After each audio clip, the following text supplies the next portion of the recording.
përçikosh rezultatet. Patjetër jemi mirë pritur. Ne është një piknisje shumë e mirë, do rritemi. Sot kemi 2, nëse do kemi shumë, të jesh i bindur për të gjë. 10 lokalet çfarë synoni apo akoma s'keni arritur të synimi? Po synimi i parë është shtrira në gjithë Shqipërinë përmes këshillave lokale. Pastaj për pjesën për pjesën e kandidatëve, pastaj ngelet pjesë si do arzhënohet e gjithë opozita. Keni kandidatët tuaj? Po ngelet pjesë për të diskutuar, është ende herët. Jo, synoni që vjen një bashki të caktuar që ju të garoni fort? Në shumë bashki, ne kemi kandidat shumë të mirë, që kanë marrë dhe rezultat shumë të mirë në si kandidat deputet, ata mund të jenë kandidat për kryetar bashkie.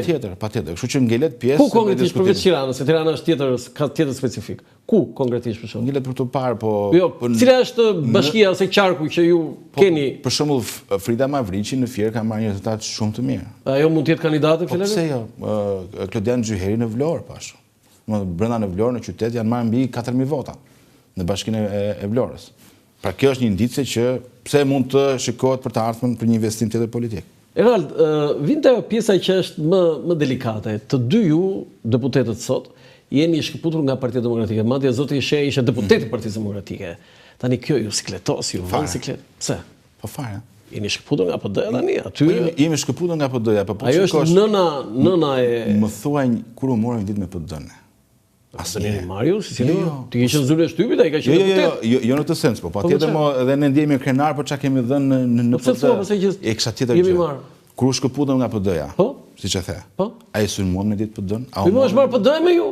Apo mirë, PD-la të merret me ne, dhe ne jemi përgjigjur patjetër. Dhe hodhi dha akuzat të rënda, madje zoti Berisha ka marrë database-in. Edhe ne thamë që ta kemi dhënë ne se s'kishe fare. S'kishe fare? Po s'kishe. Tani të bëj një pyetje kështu edhe profesionale dhe miqësore. Ore, si ke punuar për Lulzim Bashën ti? Më shpjegojnë çik mua një. Se ti ke qenë gazetar, një sekondë, ti ke qenë gazetar, i spikat në disa gazeta, fjala vjen te gazeta Panorama, se unë kam drejtuar atë gazetë. Edhe di se si funksionon serioziteti, puna, po edhe ajo që ti ke dhënë si gazetar flas. Si ke punuar zyrën e shtypit me Lulzim Bashën ti?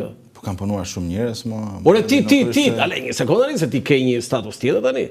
Si ke punuar? Sa arrit ta kuptoj? Po jam krenar për çka kam dhënë atje, nuk është se ndjej në një. Ore ti je krenar për punën tënde, po them si ke punuar me atë njerëz, po them ore. Kontakti atëherë me Bashën do të thuash si nisi pikërisht nga leximi i shkrimeve te gazeta Panorama, që e përmende. U interesua për mua, patëm një kontakt dhe unë pasaj më vonë ju bashkova ekipit ti. Okej, si punove ti me atë? Se natyra jote e skrupuloze, e thelluar etj. Tani Basha. Po ishim ekip atje, nuk është se isha vetëm unë. Ishën disa njerëz që punonin, secili kishte një detyrë të ndarë, dhe unë dashni konkretisht për disa me organizimin e konferencave të shtypit, me kontaktin me mediat, me organizimin e eventeve. Ishte një punë e ekip. Kështu që. Dhe ndarja pasaj nga Partia Demokratike kishte një arsye madhore mbi çdo gjë që quhet interes politik personal? Nuk ishte personal, sepse ne kur morëm mendimin që duhet shkëputeshim, pra duhet të fillojmë një projekt të ri politik, askush nuk mund mendonte se çfarë rezultate ne do kishim të ardhur. Ishte parimore. Mbas edhe lokale të vitit 2023, u pa pak a shumë që PD-ja nuk po ato të pjesshme, se ishin ato të pjesshme që ishin jo të pjesshme që u bën në mars të 2022-shit, jo. Edhe ato ishin. Jo, aty ishte betejë kush ishte realisht opozita. Po i humbja flas ishte. Po u fitua Shkodra, mos harro. U fitua Shkodra atëherë. Jo, pritshmëritë që do fitojmë shumë. Zgjedhje pjesë, asnjë nuk i fiton opozita në këtë vend. Madje fitoi Bashkinë e Shkodrës me Bars Pajin atëherë dhe ishte një lloj indicie për të thënë që po ka një lloj shpresë për rinovim. Kjo është dëshira për të bërë pra një rrithim e lim të Partisë Demokratike, që nuk po ndodhte dhe në këto kushte, duke parë dhe rezultatin dhe si thosh në një farë mënyrë edhe arrogancën për të mos ndryshuar brenda opozitës, menduam që është më mirë që të nisim një projekt të ri politik, krejt ndryshe dhe ndryshe nga të tjerët.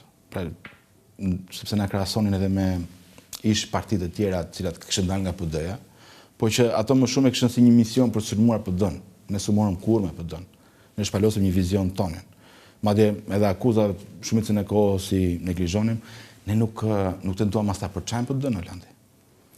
Unë mund të them që ka pasur një numër të madh deputetësh, ish deputetësh që kanë dashur të vinë tek ne, dhe ne kemi qenë të rezervuar dhe nuk i kemi pranuar. A mund të thosh emër? Jo, nuk dua të them emra, sepse kur tjetër ka ardhur në konfidencë, dua të vi dhe kemi marrë vendimin për jo, s'mund t'ia them emrin, po kanë qenë disa disa deputet që janë në grupin parlamentar sot. Po, edhe më përpara, në grupin e më parshëm. Dhe kërkuan të ishit e vetë dhe ju nuk i pranuan. Nuk i pranuam. Për shkak të këtij qëndrimi. E lloj stigme, nuk donim ta ushqenim këtë gjë që shehaj dhe mundësia është një projekt për shkatruar PD-n. Jo, fare.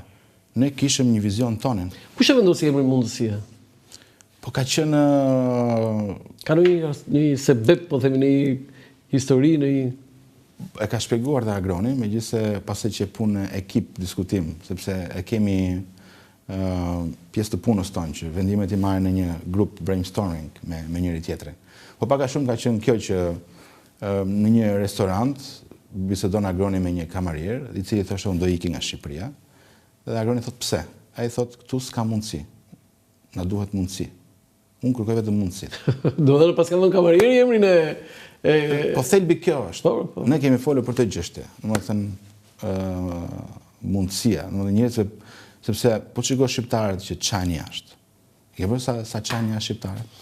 Gjenë shembujt jashtëzakonshëm. Qajnë jashtë. Ja fundit Iglitarit, i drejtori Milanit, që më mbyll sytë dhe thuash para ju shumë 10 vjetësh. Drejtori Milanit një shqiptar. Shqiptar i lindur rritur në Tiranë, nga Vlora, nga Nivica, se unë jam... Këtu në Tiranë... Jo shumë mirë se jam rritur me vlajnë... Këtu në Shqipëri, Iglitarin me siguria shef sektori diku nuk e bënin. Apo Mira Muratin. Jo, prit këtu, më folit qik për Iglitarin këtu, se e the bukur këta. Iglitarin që do ishte këtu edhe njërë? As shef sektoris dhe e bënin diku. Në FSHF? Po edhe në ministrima, ku do ta... Shef sektori për sportin? Në ministrinë e sportit dhe kulturës. Zdo e bënin. Zdo e bënin, ma. Iglitare. Se Igli ka qenë dhe futbollist, dhe i thoshin s'ke arsimim për shembull. A e kupton? Kjo është. Edhe ka ndodhur me shumë figura të njohura, nuk s'ke arsimim, po kështu është. Do drejtori Milanit. Po pash një reagim të vllait të Auronit. Unë kam qenë në një klasë me Auronin në shkollë të mesme, shoku i parë në shkollën Skënderbej, dhe jemi kështu miq të lashtë. Pa Auroni, ky është Auroni. Auroni nuk e lë ujin kështu të jetë kështu. Po shumë i madh, po shumë. Jetë, domethënë vaj, domethënë mos lëvizë. Dhe ai paragonte pikërisht për këtë lloj nihilizmin e këtyre deklaratave krenarie për Iglin. Igli është njëri që ka dalë vet. Nuk e ka ndihmuar kush nga Shqipëria, se na abuzojmë shumë me këtë gjë. Apo e ke bërë si shkrenohemi me Mira Muratin. Çfarë lidhje kemi? Mira është një produkt i krave të veta. Erald më kujtohet Igli i vogël, se vitet e Auroni i vogël fare, kështu me domethënë kokbardhi thoshim ne, se këta janë biond bardhosh kështu. Dhe kapte topat mbas portës kur kishte ndeshje këto të mëdhenj, dhe kishte një histori kështu, se tani po flas më vëdit tënd. Kur luante për shembull Dinamo Partizani në 15 minuta Erald, që ishte pushimi ndeshjes, luanin fëmijët. Nuk e di a ke kapur këtë. Në vitet 80 luanin fëmijët. Unë kam kapur në 90-ën që ishte një tajë. Luanin fëmijët, po këtë më mendu dhe ai dallonte se ishte edhe më i gjatë dhe kokbardhi thoshin, kokbardhi biondi, kokbardhi dhe me ato trupi fizik kështu dhe gjithë do të trokisin Iglin që atë më mendu. Igli atë ishte 7 vjeç, 8 vjeç. Këtë më mendu. Okej. Tani vinte ajo Erald edhe si studios. Unë se kam kuptuar ndonjëherë ta kisha shkruar dhe aty. Ore, si dështon e djatha këtu në Shqipëri? Përsëritet historia? Është komplekse historia së djathës në këto 30 vite, shumë komplekse. Nga ta nisesh më përpara. Te ke detyrë për ta bërë ti. Nga ta nisesh më përpara, nis nga lufta e madhe që pushteti i ka bërë së djathës. Mos harrojmë të që Rama ka pas një mision që me sa duket ja doli, fatkesisht, të shkatërrojë të djathën. Nga Megoni Gali, nga Marja e Vullëse, nga akuzat jashtëzakonshme që i bënte... Mos u bëj naiv këtu, atë... Modeli, po nuk është naiv kjo, është fakt. E ka detyrë ai për ta bërë, në thonjza. Nuk ka detyrë, se ti mund ta sulmosh... kundërshtarin? Po jo me mjete ilegjitime. S'mund ta sulmosh kundërshtarin të korruptosh agent FBI-s për sulmuar kundërshtarin. Këto e ngjan të Shqipërisë të viteve 30, 20. Po, se dora një kështu sot për... Po, jo të këtyre viteve, nuk shkon kjo. Pastaj sigurisht është dhe pjesa tjetër që PD-ja fatkesisht, ose djathën të rësi, nuk gjeti kurajon, ndoshta, jo të ndryshonte, por e të qëndronte besnik vlerave të veta edhe njerëzve të vetë. Për shembull, një gjë që ka te majta që unë e çmoj, pavarësisht se unë nuk kam se çmoj tek majta, është që është mjaft mire fokusuar të targetit e grupi vetë. Ata që i konsideron votues, si pjesë edhe shtyllës vetë historike, ti trajtoj shumë mirë. Dhe këtë e ke nxjerrë si konkluzion tani nga kjo fushat? Në gjithçka më kam thënë më përpara. Do të thënë ke pasur, jo, flas tani duke qenë brenda. Te djatha nuk ka ndodhur kjo. Sepse në fundet ne jemi ndar 44, apo jo. E djatha e majta në Shqipëri nuk është thjesht ideologjike, është dhe historike. Dhe kushdo që është antikomunist në këtë vend, është i predispozuar të jetë i djathtë, voton djathtas.